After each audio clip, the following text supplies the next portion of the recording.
Hello friends, स्वागत है आपका अपने चैनल यूजीसी नेट हिंदी साहित्य चैनल में। इस चैनल के माध्यम से हम हिंदी साहित्य को पढ़ रहे हैं और वो भी फुल कंटेंट के साथ पढ़ रहे हैं।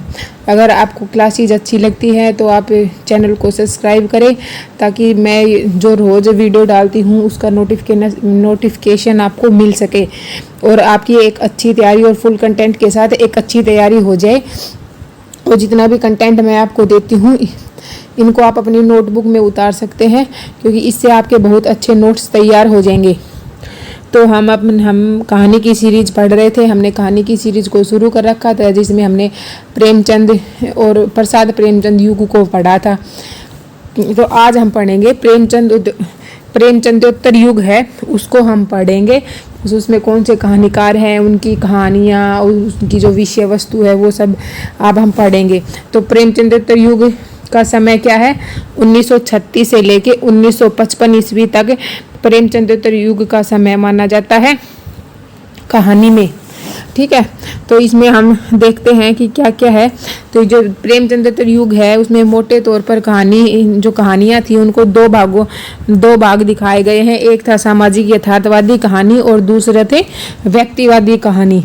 ठीक है, कि प्रेमचंद युग था उसमें कहानियों के दो मुख्य विषय दिखाए गए थे, जिसमें थे सामाजिक यथार्थवादी कहानी और व्यक्तिवादी कहानी। सामाजिक यथार्थवादी कहानी थी वो प्रेमचंद का विषय था और व्यक्तिवादी कहानी थी वो थे जयशंकर प्रसाद का विषय था। ठीक है, उसके बाद प्रेमचंदोत्तर युग जब आया तो यह दोनों धाराएं कभी स्वतंत्र और कभी आपस में मिल गई। ठीक है, तो कभी ये दोनों धारा मतलब अलग अलग थी और कभी ये मतलब सामाजिक और व्यक्तिवादी धाराएं आपस में मिल गई और इनका एक विस्तार हो गया।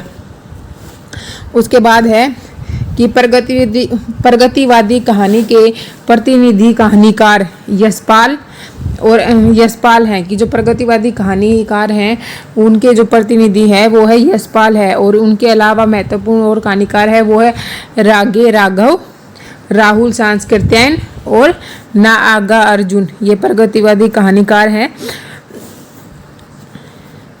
उसके बाद है कि मनोविश्लेषणवादी जो कहानीकार हैं उनमें आते हैं जैनेन्द्र, इलाचंद्र जोशी और अज्ञे। ठीक है, अब जब हम मनोविश्लेषणवादी उपन्यासकार पढ़ते हैं तो उसमें हम जैनेन्द्र, इलाचंद्र जोशी, अज्ञे और देवराज को पढ़ते हैं। पर जब हम कहानीकार में पढ़ते हैं, कहानियों में पढ़ते हैं तो हम तीन को ही पढ़ते हैं जिसमें देवराज नहीं है। ठीक है, मनोवैज्ञानिक जो कहानियाँ थी उनमें कथा वस्तु बाहरी जीवन में होकर व्यक्ति के आंतरिक जीवन से संबंधित थी।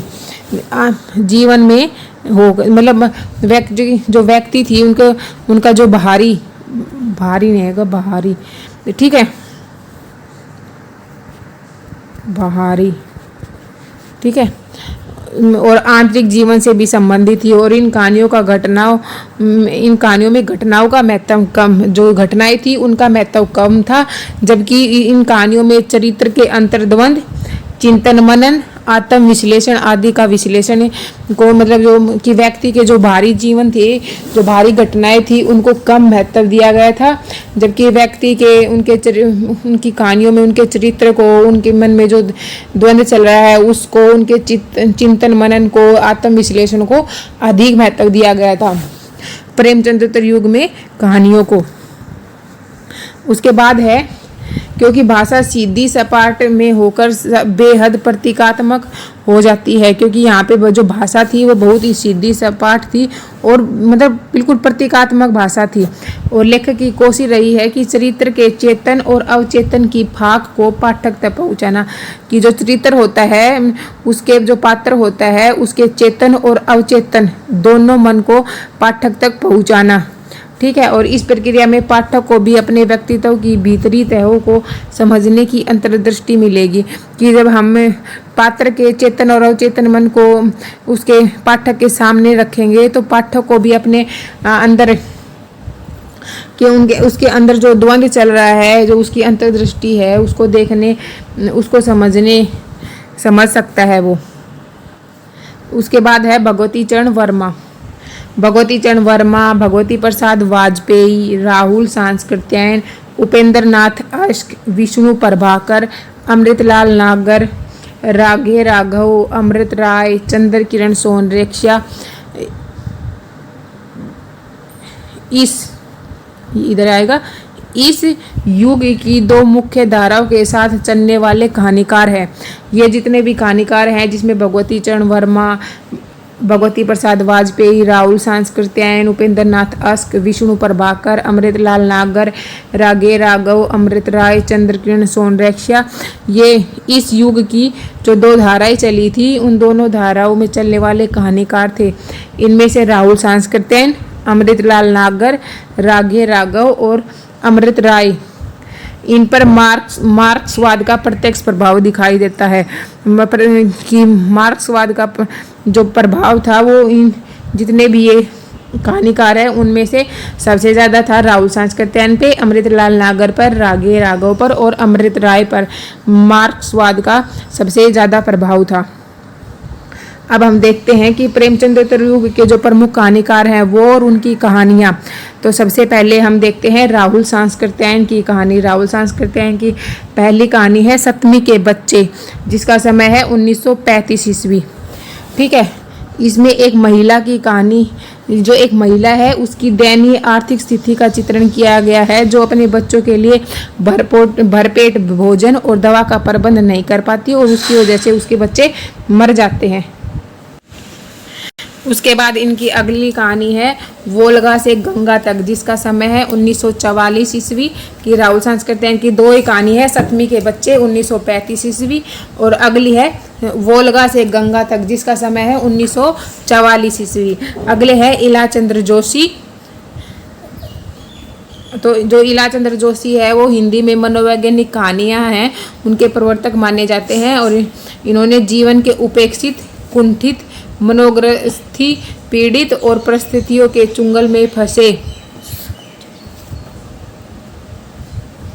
जो युवक थे वो और असहाय पात्रों को लेकर उनके चरित्र का मनोवैज्ञानिक विश्लेषण इन्होंने प्रस्तुत किया है। कि इलाचंद्र जोशी थे, उन्होंने अपनी कहानियों में जो लोग थे जो उपेक्षित थे, कुंठित थे या पीड़ित थे या परिस्थितियों के चुंगल में जो फंसे हुए थे, उन और असहाय जो पात्र थे उनको अपने कहानियों का पात्र बनाया और उनका मनोवैज्ञानिक विश्लेषण इन्होंने प्रस्तुत किया था। तो इनकी कहानी है, इनकी पहली कहानी है धूप रेखा, जिसका समय है 1938 ईस्वी। अगली है दीपावली और होली 1942 ईस्वी। रोमांटिक छाया 1943 ईस्वी। आहुति 1945 ईस्वी। खंडहर की आत्माएं 1948 ईस्वी। डायरी के नीरस पृष्ठ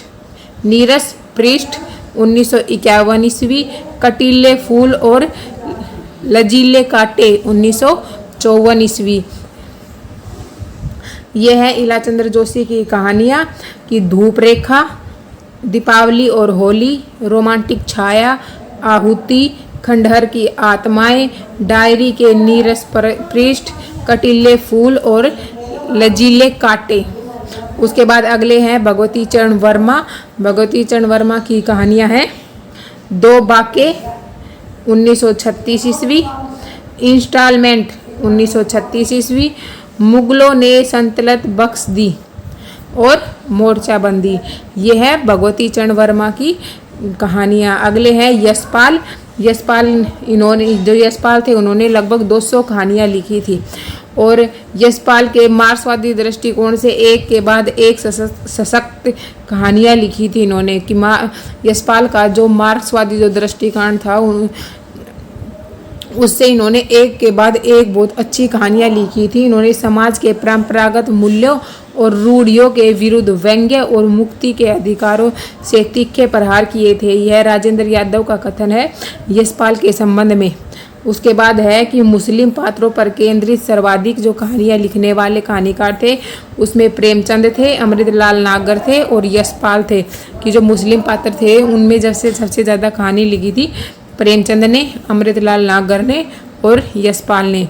इनकी जो कहानी है पिंजरे की उड़ान, यह कारावास में रचित कहानी का संकलन है। इन्होंने जब ये कारावास में थे जब इन्होंने ये कहानी लिखी थी और ये कारावास में थे 1934 से 1938 के तक ये कारावास में थे, वहीं पर इन्होंने कहानियाँ लिखी थी और उन कहानियों का जो काव्य संकलन है उसका नाम है पिंजरे की उड़ान। इनके जो कहानियाँ हैं वो पहली कहानी है इनकी पिंजरे की उड़ान 1939 ईस्वी, ज्ञानदान 1943 ईस्वी, अभिशप्त 1943 ईस्वी, तर्क का तूफान 1944 ईस्वी, भस्मावृत चिंगारियाँ 1946 ईस्वी, वो दुनिया 1948 ईस्वी।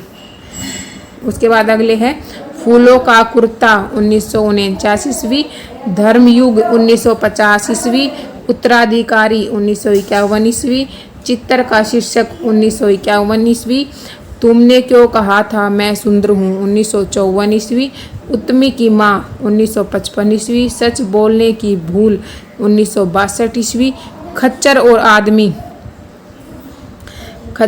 आदमी 1965 ईस्वी, भूख के 3 दिन 1968 ईस्वी। ये है यशपाल की कहानियाँ कि पिंजरे की उड़ान, ज्ञानदान, अभिशप्त, तर्क का तूफान, भस्मावृत चिंगारियाँ, वो दुनिया, फूलों का कुर्ता, धर्मयुग, उत्तराधिकारी, चित्तर का शीर्षक, फूलों का कुर्ता, धर्मयुग, उत्तराधिकारी, चित्तर का शीर्षक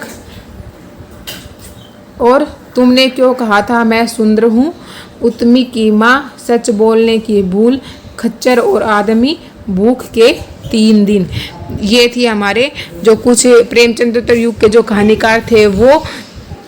आज के लिए इतना ही, बाकी अगली क्लास में पढ़ेंगे। तो अगर आपको वीडियो अच्छी लगे तो वीडियो को लाइक शेयर एंड सब्सक्राइब करें। Thank you for watching.